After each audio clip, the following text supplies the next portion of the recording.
Hi, everybody. So I just watched How to Make a Killing with Glenn Powell. It was pretty dope. I liked it.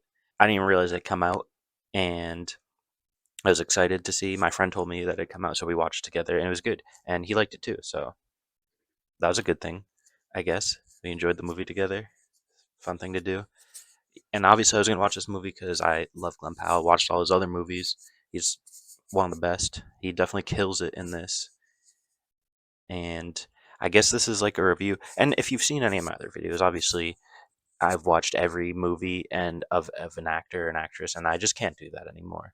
I really can't. Megan Fox movies were terrible, and I just don't have the I can't just watch every movie of every actor. So I'm just gonna be doing one-off stuffs now, one-off stuff, one-off one-off movies, just what I watch, and you're gonna hear about it. I don't even know if I know how to review movies properly, but I'm not like a critic. I mean, I like and don't like things. I don't know. Isn't that enough? Who knows? You tell me. But this movie, How to Make a Killing, an A24 joint, is pretty good. It's based on an old British movie, which is based on a book, Kind Hearts and Coronets, which is an old British movie. And I think one of the actors plays like 8 characters. So he was doing the clumps or the fatties thing before the fatties because this old movie, whatever year it came out, I don't know.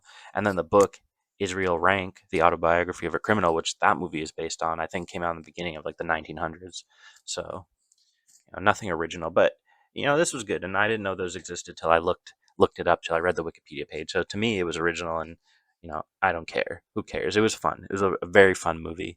Uh, like I said, I was excited for it, but the review the critique of this movie. It explores themes of wealth and the pursuit of wealth. No, I'm just kidding. I don't even know what that means. I'm just going to explain the movie. I'm just going to talk about it, and that's about it. Like what happens literally in the movie. Just so, you know, watch it, don't watch it. Just listen to me talk about it. It's a good movie, dude. It's about Glenn Powell. He plays Beckett.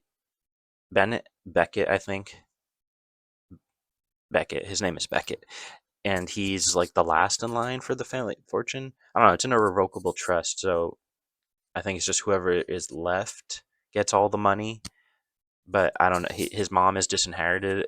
Disinherited, I guess. I mean, she's not off the will. They can't change the will. That's kind of like the plot point of the movie is that there's these billionaires. They're high class people, and the mom gets pregnant with a cellist who's a commoner. And so the dad, Ed Harris, kicks her out of the family. He's like, "Yeah, you're done." So she grows up poor, or she lives poor with Beckett, with Glenn Powell, and she's like, "Yeah, we have all this money, and so like make sure you live a life of your status because they're rich people." But the movie starts with Glenn. It's like 4 hours till execution. It's like, oh, how'd we get here? And it's like, well, I guess because he killed everybody, because that's the title of the movie, and he's confessing to a priest. And he's like telling everything. Like, this is a tragedy, and he's got like a eye mask. He's wearing like a sleep mask in jail, like he's having a good time. So you kind of think like I kind of thought he was gonna like the priest's head was gonna explode at the end, and he just like walks out of jail. That's kind of what I thought where this was going for some reason. So he's like telling the priest everything, his story, how he was poor, and he had a childhood crush, this girl who grows up to be Margaret Qualley, whatever her name is, and he ends up working at like a suit realtor store, and she finds him, and she married a rich guy, and he's not rich, and she was rich, I think, the whole time, but she liked him. She kind of liked him back when they were kids, but he wasn't rich. But he's like, I'm inheriting this fortune, and she's like, okay, well, okay, that's kind of cool because I like money. Anyway, she sees him. He's like, you want to get a drink? She's like, I'm getting married. Sorry. And he's like, oh well. Then he gets fired from his job, his retail suit job, because the owner's son wants the owner wants to put his son in that position. So he gets fired, and that's when he's like, you know what? I'm gonna kill my family. I'm gonna kill everyone in my family and take the fortune. Like what I was supposed to do, fulfill my destiny. So it starts off with he's got like a party son, whatever his or his cousin, his the first cousin he kills. I guess it would be his first cousin because his mom's sibling's kid. Um, he's a party guy, and he's all you know drunk and high, and he's on a boat, and Glen Powell just like rips a jet ski out to the boat and puts ties a rope around his ankle and to the anchor and pushes him off into the water. And he's like, "Oh, all right, that was easy." Then he goes to the funeral. He meets his uncle, the kid's dad, and then the uncle's like, "You know what? I should have helped your mom. I should have helped you. I shouldn't have left her, high and dry." He's like, I shouldn't have done that. So why don't you come work for me? I work on Wall Street." He's like, "Just come on, come work for me." And Glenn Powell does. And it's like, you'd think maybe like a regular person would be like, let's just call it there. It's like you kind of get a nepotism job and you're on Wall Street, so you're probably making a bunch of money, which he does make a bunch of money at his job. And even later, the priest's like, why? Why don't you just chill? It's like, well, he wanted to be a multi-billionaire. And so, and it doesn't really, the movie kind of like hints at it. I mean, not hints, it says it subtly that like the killings are all like a year apart, which it's like, oh, this was like a year ago. Like Margaret Qualley is like, oh, what's up? Like, I remember when I saw you a year ago when you were but doing whatever you're doing. Now you're working at your uncle's firm, and your cousin's dead, and she's kind of hinting like, I know what you did. I know what you're doing. And he's like, just get out of here. He doesn't really. He just wants her out. And so he works. Well, then he's like, you think things are doing good, but he's like, you know what?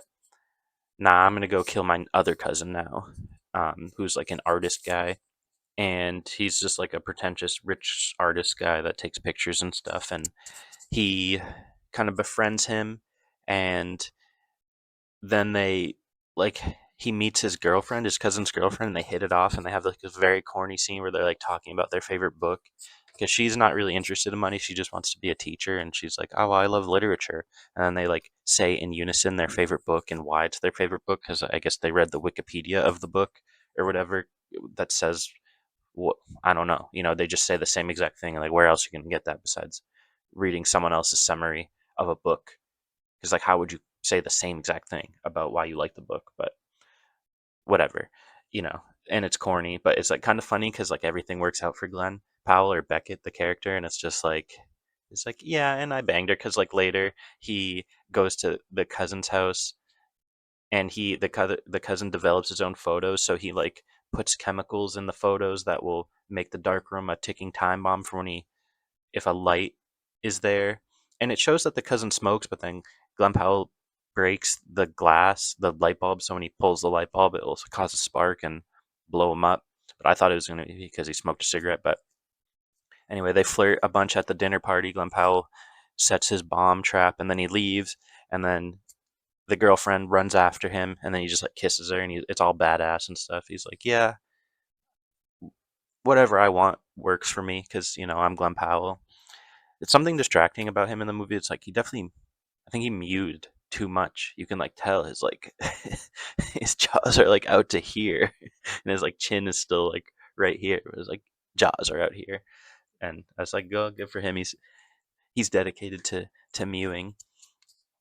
So he kills the cousin, and then it's like however many other months pass, the FBI is investigating, and they're like, "Well, this is a little weird, like two cousins." And he's like, "Well, I don't know." He's like, "I'm not part of that family. I don't even, I don't have a claim to the fortune." And she doesn't really say that. I mean, they kind of say they insinuate it was like, "Yeah, that my mom was kicked out of the family. I'm not part of it." All the meanwhile, he's like growing closer to his uncle, who's like a good guy. They just show him to be a good guy, even though he's rich. He's like a fun boss. He treats his employees well or something, and he treated Glenn Powell well. And Glenn Powell starts to like him.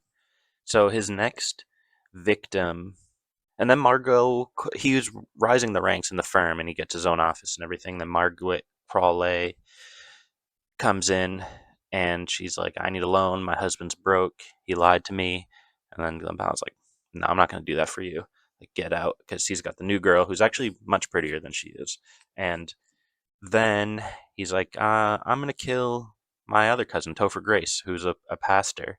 And Topher Grace has like a sword and he's like, thinks he's a reporter trying to do a hit piece. So he like puts the sword to his throat.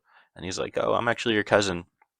And then he just like squirts something in his drink that's like something in pre-workout, and then if you take too much, you die.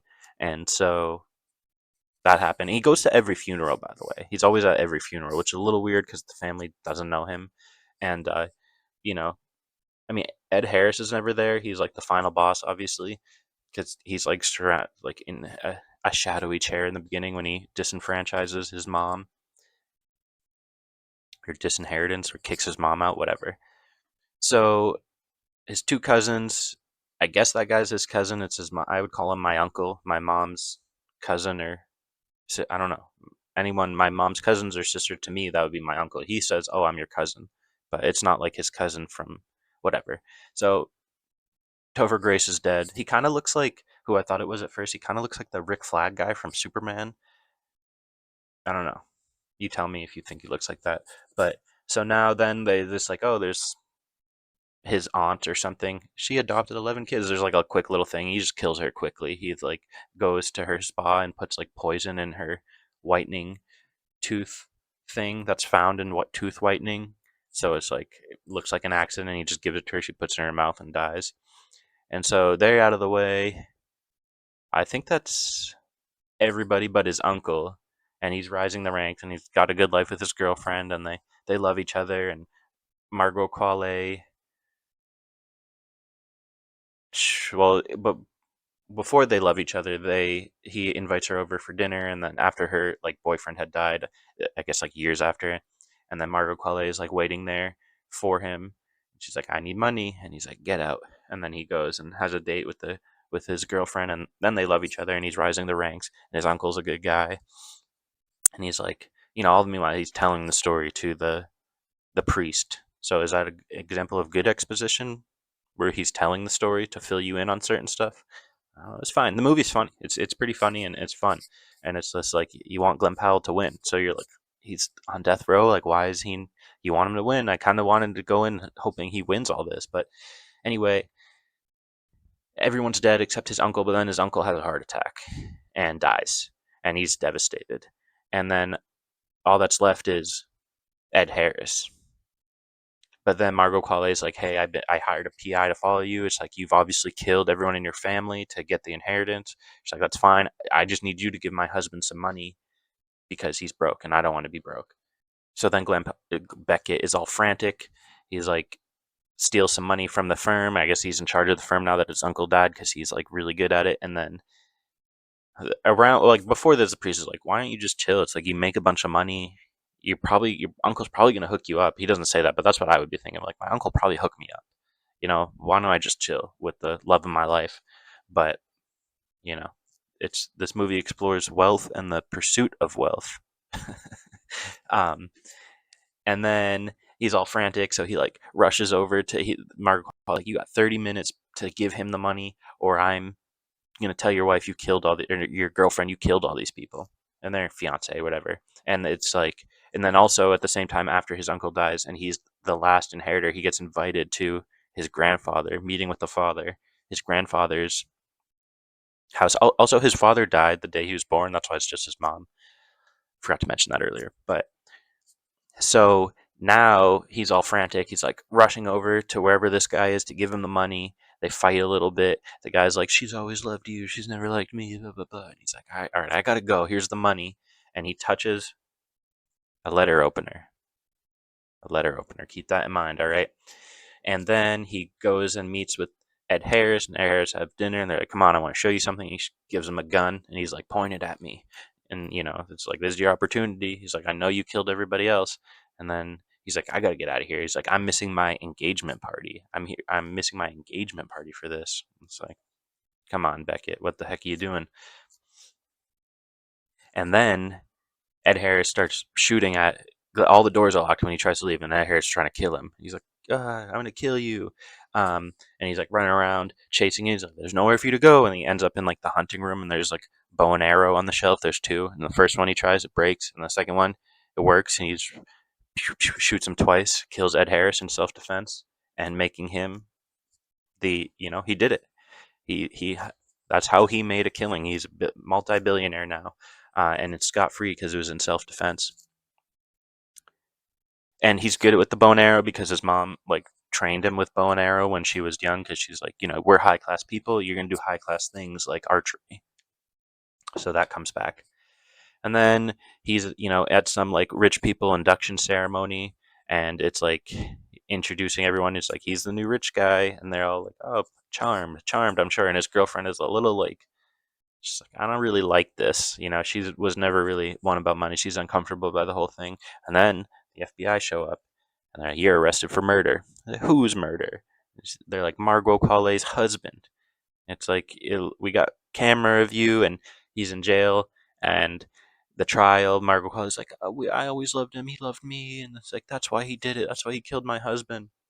And then he's in jail, and it kind of brings us back to the beginning of the story, sort of, because she comes to him the day before his execution. She's like, sign everything over to me, and my husband actually just killed himself, and I have the suicide note. So give me all the money. And then in court, when Margot Qualley is on the stand saying how they always loved each other, his girlfriend just leaves. She's done with all this. She's done with the money. She's done with him. And then he like signs a piece of paper. I guess signs everything over to her. I don't really know. Um, he's like, and I need a priest, and that's when he's like telling the priest the story of everything. And then he's like, and I was kind of hoping she'd pull through and like say it's a suicide, but what's going on here? And he's like, getting nervous because it's coming down to the wire. He's like about to be executed in like an hour or something. And then she does pull through, and he's set free. And who's waiting for him in the parking lot is his girlfriend. And he's like, oh, you came. And she like gives him his mom's locket. That's something he has throughout the movie to remind him like, I'm doing this because it's my mother's wish. And then she just leaves. She just peels out of there. He's like, huh, okay. And then he's like, looks over to the other side of the parking lot, and Margaret Qualley is just like waiting there with like a way nicer car. Because I mean, Honda Civic's nice, but the girlfriend pulls up in like an old Honda Civic. I mean, I have a Civic, but Margaret Qualley pulls up in a Bentley with like a driver, and she's like waiting there, and he's just like, all right. And he just goes with it. And I guess they get like married and live happily ever after with the money. I mean, what else are you going to do? She wanted to be rich. He wanted to be rich. They pull up into the estate together, and the end. It was a good movie. Very good movie. I recommend it. And that's the review. 2 thumbs up. I need my own review system, but maybe we'll read some reviews and I'll tell you why they're wrong, or maybe I'll tell you why they're right if they agree with me. Okay, Rotten Tomatoes. The tomato meter is 45%, which is the tomato meter is 45%, which I think is bad. Popcorn meter is 76%, so I think that means the audience liked it. Rotten Tomatoes fake and fake and you know not real. But all right, here we go. Critics consensus. Deploying Glenn Powell's magnetic-like ability to head-scratching ends. This tonally bizarre comedic thriller wants to eat its rich and have it too. Yeah, that's stupid. That's stupid because eat the rich means like you want to take them down. He doesn't really want to take them down. He wants to be them. So it's like I understand that it's like have its cake and eat it too, but it's like how? He's like, no, I'm gonna kill my family so I can be rich. It's not like he want stupid. Critics are stupid. All right, the audience says a charmingly devious Glenn Powell proves he knows exactly how to make a killing. All right, that sounds so stupid. So like, what is that? The only person you should be listening to about movies is this guy right here, me, and watch this movie. We can do a few other uh, critics ones, and we'll just I'll tell you why they're wrong, and if they agree with me, I'll tell you why they're right. Confident, tightly constructed, and anchored by a commanding lead turn. How to Make a Killing executes his vision with precision, fully committing to the ruthless ambition at its core. Okay, sure, yeah, it does, and it's a good movie. And a regularly fun black comedy that plays with the audience moral compass and takes aim at the difficulty of achieving an individual goals in a societal structure that imposes its own values. What? I don't know about that, man. Plays with my moral compass? Not really. It's a movie, and I don't care. I wanted him to kill those people, and I wanted him to be rich. I wouldn't do that in real life, but it's fantasy. How to Make a Killing definitely is definitely amusing and watchable. And if you have an appetite for black comedy, this will do the trick. That's just a nothing. Sure. A revenge tale with impeccable, polished, and academic staging, but lacking bite. Wrong. That's wrong. That's wrong for sure.